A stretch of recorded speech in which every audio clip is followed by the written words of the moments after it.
keberaniannya, jangan tanya itu lagi, jangan tanya deh. Kan begitu semua.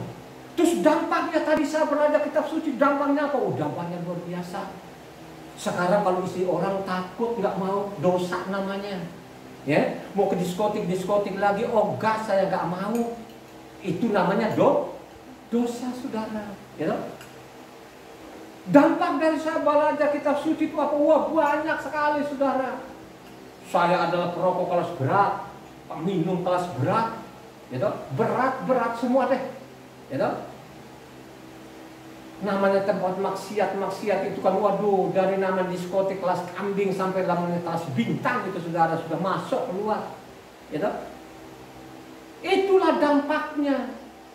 Kalau engkau baca kitab suci dengan benar-benar, pasti engkau tahu namanya dosa dan bukan dosa, saudara. Ya, sangat jelas di dalamnya. Ya, mari kita lihat sekarang bagaimana bangsa ini dosa dan dosa tadi. Coba tadi misalnya Yosia tadi untuk melunakkan Tuhan, tapi apa, hati Tuhan tidak lunak, saudara. Ya, berjalanlah waktu itu. Bangsa ini dosa dan dosa enggak? Dosa dan Zaman Yosia itu nabi siapa? Halo. Zaman Yosia itu nabi siapa? Nabi Yeremia. Yeremia itu bapaknya siapa? Heski, apanya Hilki? Tadi kan kamu baca tadi yang apanya dua raja-raja. Coba dua raja-raja 23 tadi. Coba kamu lihat. Dua raja 23. Siapa namanya? Imam besar siapa namanya? Hilkiah. Coba baca. Sesudah itu raja menyuruh orang-orang mengumpulkan semua tua-tua Yehuda dan Yerusalem. Kemudian pergilah raja ke rumah Yahweh dan bersama-sama dia semua orang Yehuda dan semua penduduk Yerusalem, para imam, para nabi dan seluruh orang awam, dari yang kecil sampai yang besar. Dengan didengar mereka, ia membacakan segala perkataan dari kitab perjanjian yang ditemukan di rumah Yahweh itu. Raja memberi perintah kepada imam besar Hilkiah dan kepada imam besar Hilkiah itu punya anak namanya Yeremia, saudara. Ya. Jadi zaman Yosia ini adalah namanya Nabi Yeremia itu tanggungannya berat nggak? Dikejar-kejar nggak? Dikejar-kejar, saudara. Ya. Terakhir itu zaman siapa? Raja siapa? Sampai hancur sama sekali ini, sampai Yerusalem itu hancur dari raja siapa? Sedeki. Berakhir nggak? Berakhir nggak segala-galanya? Berakhir segala-galanya, saudara. Apakah kurang benar namanya? Ya. Ini bapaknya Sedekia ini, saudara. Ini namanya Yosia. Yosia ini kan luar biasa. Ya toh? Luar biasa nggak Yosia? Luar biasa. Tapi akhirnya apa? Segala-galanya selesai, saudara. Segala-galanya selesai zaman namanya Yeremia, Raja Sedeki. Yang dibangun tadi namanya Salomo tadi yang begitu megahnya, hancur. Siapa yang hancurkan? Raja siapa? Nebukadnezar, saudara, hancur. Apakah pada waktu Yeremia ini diperingatkan bangsa ini supaya kembali kepada hukum Tuhan? Diingatkan. Mendengar nggak mereka? Tidak mendengar.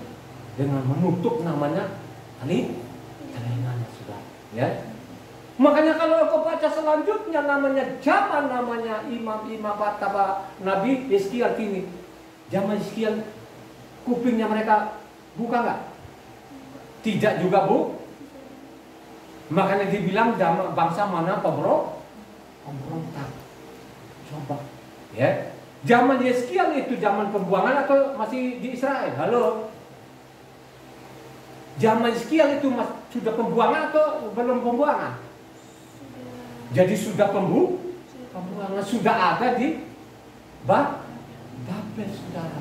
Memperingatkan bangsa ini, tapi bangsa ini tetap namanya tegak tengkuk. Dia lebih suka namanya perintah manusia daripada perintah Tuhan. Kalau engkau baca Yeskiel 5 ayat 7. Ini kita bicara dosa, saudara, sampai saat ini orang itu tidak merasa berdosa. Mereka baik-baik saja katanya. Baca loh, Yesaya 5 ayat 7. Sebab itu beginilah firman Tuhan Yahweh, oleh karena engkau lebih jahat dari bangsa-bangsa di sekitarmu, dan kelakuanmu tidak selaras dengan ketetapan-ketetapan, dan engkau tidak melakukan peraturan-peraturanku, bahkan engkau melakukan peraturan bangsa-bangsa yang di sekitarmu. Sebab itu beginilah firman Tuhan Yahweh, lihat, aku sendiri yang akan. Jadi apa yang mereka ikuti? Apa perintah? Bangsa-bangsa yang di sekitar. Perintah bangsa-bangsa, saudara, tidak selaras dengan namanya ketentuan Tuhan. Tidak selaras lagi ketentuan Tuhan. Bangsa ini tetap namanya tegar tengkuk, saudara. Tetap saja bangsa ini kepala batu. Batunya batu, saudara. Berapa tahun di Babel? Halo? Selama 70 tahun itu kupingnya tetap namanya tertutup apa, saudara? Dosa dan dosa juga.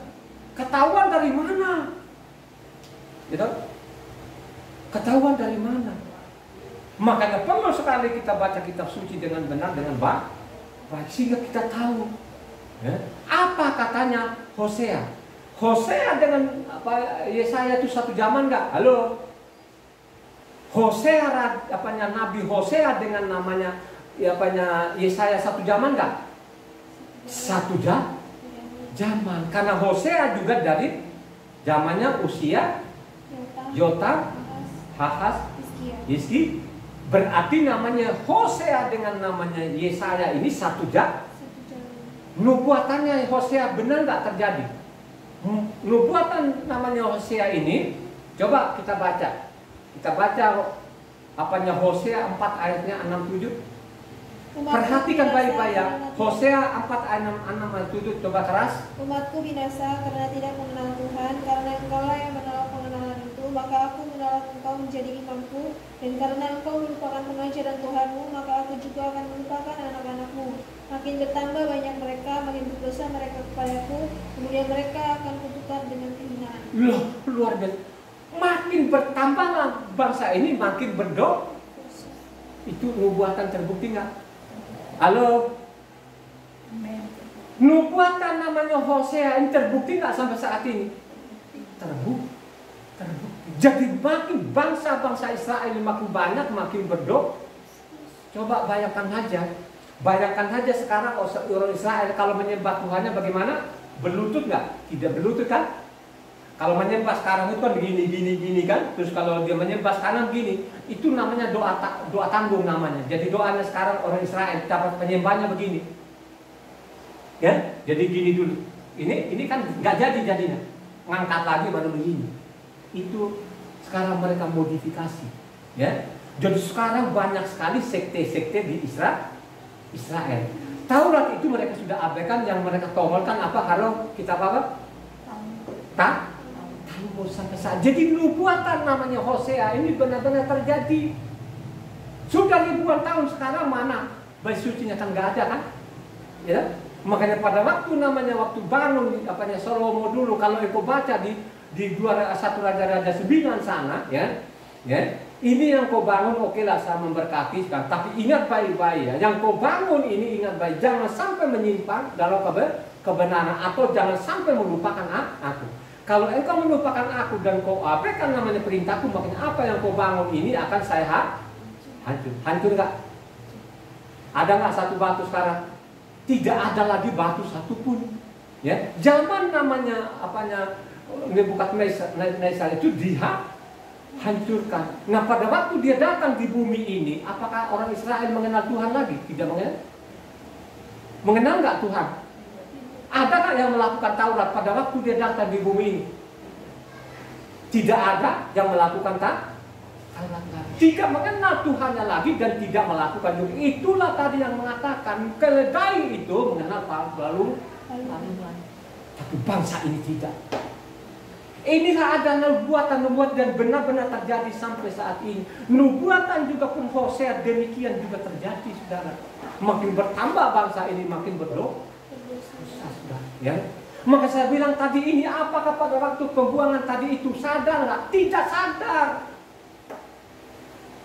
Tidak sadar. Makanya perlu sekali saudara nanti sana baca di namanya di Daniel. Daniel itu berapa pasal? Ada namanya 12 pasal saudara. Makanya kok perlu sekali baca namanya Daniel. Daniel sana dinubuatkan dulu juga bahwa dari namanya Babel ini, ya, jajah namanya Persia atau Media ini akan diterima oleh namanya Yunani. Nah dari Yunani inilah bangsa ini makin menjadi jadi dosa dan dosa saudara. Ya, makanya perlu sekali saudara meneliti namanya kitab suci ini. Ya, coba kalau saudara baca sekarang. Saya mau tanya, Nehemia itu terakhir nggak? Aduh, duluan mana? Duluan namanya Kagai, Zekaria, atau duluan apanya Nehemia? Jadi Nehemia namanya terakhir sudah. Hanya kalau kita susunan di sini, susunan kita pegang ini susah. Karena Esra dengan Nehemia itu kan ditaruh di Tawari kan baru ada Nehemia. Jadi seolah-olah itu apanya duluan seperti itu, baru ada Daniel sudah. Ya? Jadi Daniel dulu baru ada namanya Esra maupun Nehemia terakhir dan Nehemia ini. Nah kalau engkau baca sekarang Nehemia, baca yang benar. Nehemia berapa pasal? 13 pasal. Ya, kalau engkau baca nanti di sini sana baru kita ketahuan. Ternyata bangsa ini terdeteksi sekali jadi bangsa yang ada sekarang ini, orang Israel terdeteksinya dari situ. Terdeteksinya dari Nehemia. Nehemia itu mengajarkan supaya mereka kembali namanya kata. Nehemia mengajarkan orang nggak kembali kepada hukumnya Tuhan, tahu nggak? Ya? Dia mengajarkan supaya kembali kepada Taurat. Nah pada waktu diajarkan itu mereka terima nggak bangsa Israel? Terima dulu. Mereka terima kan gitu. Coba baca deh. Kita baca cepat ini. Nehemia 8 ayatnya 1-9. Coba dengarkan, dicatat di situ di catatanmu. Nehemia 8 ayat 1-9 agak cepat dibaca. Ketika tiba bulan yang ketujuh, sedang orang Israel telah menetap di kota-kotanya. Maka serentak berkumpullah seluruh rakyat di halaman depan pintu gerbang air. Mereka meminta kepada Ezra ahli kitab itu supaya ia membawa kitab Taurat Mose, yakni kitab hukum yang diberikan Yahweh kepada Israel. Lalu pada hari pertama bulan yang ketujuh itu, Imam Ezra membawa kitab Torah itu ke hadapan jemaat, yakni baik laki-laki maupun perempuan, dan setiap orang yang dapat mendengar dan mengerti. Ia membacakan beberapa bagian dari kitab itu di halaman di depan pintu gerbang air dari pagi sampai tengah hari di hadapan laki-laki dan perempuan dan semua orang yang dapat mendengar mengerti. Dengan penuh perhatian seluruh umat mendengarkan pembacaan kitab Torah itu. Ezra ahli kitab itu berdiri di atas mimbar kayu yang dibuat untuk peristiwa itu. Di sisinya sebelah kanan berdiri Matika, Sema, Anaya, Uria, Hilkia, dan Maasea. Sedang di sebelah kiri berdiri Pedaya, Misael, Malkia, Kasum, Hasbadana, Zekaria, dan Mesulam. Ezra membuka kitab itu di depan mata seluruh umat karena ia berdiri lebih tinggi dari semua orang itu. Pada waktu ia membuka kitab itu, semua orang bangkit berdiri. Lalu Ezra memuji Yahweh, Tuhan yang Maha Besar, dan semua orang menyambut dengan amin, amin. Sambil mengangkat tangan, kemudian mereka berlutut dan sujud menyembah kepada Yahweh dengan muka sampai ke tanah. Juga Yesua, Ben, Serebia, Yamin, Akub, Sabetai, Hodia, Maasea, Kelita, Azaria, Yozabat, Hanan, Pelaya, yang adalah orang-orang Lewi mengajarkan Torah itu kepada orang-orang itu, sementara orang-orang itu berdiri di tempatnya. Bagian-bagian daripada kitab itu, yakni Torah Yahweh, dibacakan dengan jelas, dengan diberi keterangan-keterangan sehingga pembacaan dimengerti. Lalu Nehemia, yakni kepala daerah itu, dan Imam Ezra ahli kitab itu, dan orang-orang Lewi yang mengajar orang-orang itu berkata kepada mereka semuanya, hari ini adalah kudus bagi Yahweh Tuhanmu, jangan kamu berduka cita dan menangis, karena semua orang itu menangis ketika mendengar kalimat-kalimat Torah itu. Lalu berkatalah ia kepada mereka, pergilah kamu, makanlah sedap-sedapan dan minumlah minuman manis dan kirimlah sebagian kepada mereka yang tidak sedia apa-apa, Karena hari ini adalah hari kudus bagi Tuhan kita. Jangan kamu bersusah hati, sebab sukacita karena Yahweh itulah perlindunganmu. Coba kan, pada waktu mendengar nama pembala, akhirnya mereka menangis, saudara. Ya? Akhirnya ada kekecewaan yang luar biasa. Kenapa? Kalau engkau baca selanjutnya ada namanya pondok damai di situ. Kalau engkau baca di sana ayatnya 17, ya, ayat 17-nya apa? Maka pergilah orang mengambil daun-daun itu, lalu membuat pondok-pondok masing-masing di atas atap rumahnya, di pekarangan mereka, juga di pelataran-pelataran rumah Tuhan, di lapangan pintu gerbang air, dan di lapangan pintu gerbang Efraim. Ya kan? Karena zaman dari Yosua itu tidak pernah merayakan pondok daun yang benar. Baru pada waktu itu mereka baca, baru mereka ketemukan namanya ada pondok daun. Berarti selama nama pembuangan itu mereka tidak merayakan lagi pondok daun. Banyak orang yang sudah lupa, saudara. Makanya perlu namanya penelitian. Sekarang kalau engkau baca dari 8 tadi mereka menangis tadi. Akhirnya kalau engkau baca namanya 9 tadi, ayatnya Nehemia 9, ya. Nehemia 9 sana mereka tanda tangan di atas materai, saudara. Terakhir di bawah materai. Dan juga Nehemia 10 sana mereka mengaku semua supaya mereka nanti kembali lagi, misalnya perpuluhan segala macam, kan gitu kan, mereka mau patuh sajalah Taurat itu. Tapi apa yang terjadi? Ya, apakah pembacaan kita tadi 8, 9, 10 itu mereka pegang nggak? Mereka tidak pegang. Akhirnya mereka mulai lagi dosa. Dosanya di mana? Baca saja. Jadi kelihatan dosa dari situ ini, jadi dosa dari situ, dosa tadi ini sampai saya bicara ini, ya, itulah dosa, kan begitu. Jadi tadi mereka sudah tanda tangan di atas materai tadi. Kalau kita baca tadi Nehemia 9 maupun Nehemia 10 tadi mereka berjanji dan lain sebagainya. Apa yang terjadi? Nehemia 13 sana mulai mereka lagi berdosa. Tapi ambil nanti saudara baca semuanya, ya, baca semuanya nanti. Nehemia 13, tapi ambil dari 23 sampai 29 saja. Bagaimana bangsa ini lagi tadi, apa yang mereka sudah putuskan, mereka tanda tangan di atas materai tadi ini, mereka kembali lagi dosa di situ. Mulai dari Nehemia 13 ayatnya 23 sampai 29. Pada masa itu juga kulihat bahwa beberapa orang Yahudi memperistri perempuan-perempuan Asdod, perempuan-perempuan Amon, atau perempuan-perempuan Moab. Sebagian dari anak-anak mereka berbicara bahasa Asdod atau bahasa bangsa lain itu dan tidak tahu berbicara bahasa Yahudi.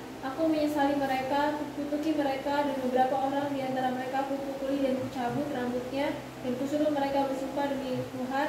Demikian, jangan sekali-sekali kamu serahkan anak-anak perempuanmu kepada anak-anak lelaki mereka, atau mengambil anak-anak perempuan mereka sebagai istri untuk anak-anak lelakimu atau untuk dirimu sendiri. Bukankah Salomo Raja Israel telah berbuat dosa karena hal semacam itu?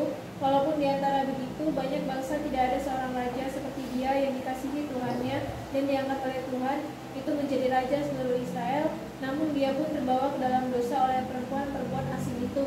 Apakah orang harus mendengar bahwa juga kamu berbuat segala kejahatan yang besar itu, yakni berubah setia terhadap Tuhan kita karena memperistri perempuan-perempuan asing? Seorang dari anak-anak Yehoiada ben Eliasib, imam besar itu adalah menantu Sanballat orang Horon itu. Oleh sebab itu, kuusir dia daripadaku. Ya Tuhanku, ingatlah bagaimana mereka mencemarkan jabatan imam serta perjanjian mengenai para imam dan orang-orang lain. Bayangkan saja, dari situlah dosa sampai saat ini saudara. Ya, dari situlah itu makna ada namanya Talmudnya sekarang ini, saudara. Ya, itulah dosa dan dosa, saudara, merontak dan pemberontakan. Maka saudara catat baik-baik, saudara benar-benar dengan rendah hati saudara harus namanya membaca kitab suci ini. Kalau tidak, lo tidak pernah akan masuk dalam kerajaan. Ya. Kamu tidak lebih benar dari namanya ahli-ahli Taurat. Itu kata Tuhan sendiri, kata Tuhan Yahweh itu, kamu tidak masuk dalam kerajaan. Tidak lebih benar dari mereka. Bukan lebih pintar, sudah tidak lebih benar dari mereka ini ahli Taurat itu, kamu tidak masuk. Aku datang di bumi ini bukan meniadakan Taurat satu yota, satu titik, mendingan langit dan bumi lenyap daripada namanya Taurat ajaran Tuhan. Tapi sekarang di mimbar-mimbar ini yang miliaran orang, oh Taurat itu tidak berlaku, sadis dan lain sebagainya. Siapa yang pengajar-pengajar ini? Pengajar kebenaran tidak, ya, tidak saudara. Ya, kalau kita baca tadi itu, ya, bahwa mereka tidak pakai bahasa aslinya mereka. Marah nggak pada waktu mereka pakai bahasa asing? Marah sekali. Itulah yang sekarang ada dokter satu di Indonesia yang terkenal mengajarkan jemaat bahwa zaman namanya Yesua ada di bumi ini, tapi dia nggak pakai Yesua sih, dia pakai Yesus. Ya. Dia itu pakai namanya bahasa Aram, omong kosong dia ini. Ini penipu-penipu yang begini, pembunuh-pembunuh ini yang begini. Ya. Ini masih deteksi di situ.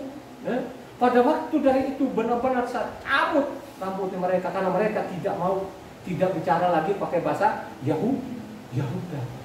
Nah, bahasa yang sekarang ini kan begitu, coba kan. Ada sekarang ini kan di mimbar-mimbar itu bahwa zaman Yesus katanya dia pakai Yesus. Sekalipun di dalam tidak ada dalam kitab suci Yesus.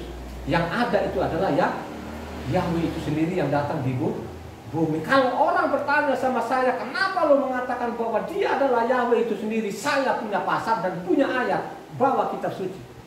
Kalau kau mau nantang sama saya, nantang saja, bawa kitab yang sama. Tapi kalau kau bilang Yesus itu namanya Tritunggal, bawa kitabmu, kita buka, taruhlah di depan ini. Kalau saya dengan tegas bahwa Yahweh lah yang datang di bumi ini, menjadi manusia, saya punya pasal dan punya ayat. Apa yang dikatakan oleh Mose, apa yang dikatakan oleh nabi-nabi, saya punya pasal dan punya ayat. Kenapa saya miliki itu? Karena saya baca kitab suci. Nggak seperti di luar sana. Dari Kejadian sampai Wahyu, sampai dari lahir sampai mati pun juga nggak nyampe-nyampe juga ke Wahyu. Kalau saya membaca ini kan 14 hari dari Kejadian sampai Wahyu. Lu mau lari kemana? Mau bawa doktormu, pakai kitab yang sama. Jangan pakai namanya kitabnya Bapak gerejamu, saya tidak mau. Pakai saja kitab yang sama, kita pegang masing-masing, kita taruh di depan, kita baca namanya pakai pasal dan pakai ayat. Ya? Kita lihat apa itu dosa nanti. Ya? Kan begitu. Ya? Jadi jelas sekali tadi ini yang ditulis oleh namanya Yesaya tadi. Sekalipun kamu berulang-ulang kamu berdoa, maka tidak pernah aku mendengarkan. Akhirnya bangsa Israel ini kan ribuan tahun mereka terpecah seluruh dunia. Yang dicatat oleh sejarah itu, dicatat benar-benar sejarah itu pada waktu Perang Dunia Kedua ada 6 juta orang yang dibunuh. Kenapa mereka dibunuh itu? Kenapa Tuhan itu tidak membiarkan mereka? Karena mereka tidak mengenal Tuhannya lagi. Ya? Sehingga Tuhan itu tetap saja dia tidak peduli. Lu mau mati silakan mati, baca kitab suci. Panggillah yang kau sembah-sembah itu. Kalau engkau baca di hakim-hakim di sana, panggillah yang kau sembah itu. Biar dia itu yang menolong engkau. Ya, apakah mereka tidak meneriak namanya Adonai? Apakah mereka tidak meneriak namanya Hasem? Kok tidak ada jawabannya? Kok tetap kematian yang begitu luar biasa? Ya. Makanya kalaupun ada sampai saat ini mereka, karena dia ingat perjanjian Abraham, Ishak dan Yakub, saudara. Kau baca. Ya, utara itu saudara, kerajaan utara itu benar-benar kejahatan demi kejahatan, tapi tidak pernah dia melenyapkan. Kenapa dia tidak lenyapkan? Karena ingat akan perjanjian Abraham, Ishak dan Yakub. Begitu juga sekarang ini, kalaupun ada namanya bangsa Israel ini, bukan berarti dia sudah berdamai dengan anaknya ini. Nah, sebelum tadi dia berdamai, kalau kau baca tadi, kalau selanjutnya di bawah terakhir, sebelum dia berdamai sama anaknya, hai kau orang-orang asing ini, marilah kau baca kitab suci, apa yang diperintahkan Tuhan, ikuti saja. Kalau engkau ikuti, maka engkau akan selamat. Kalau engkau ikuti, maka engkau tahu yang mana dosa dan bukan dosa. Mari kita tutup.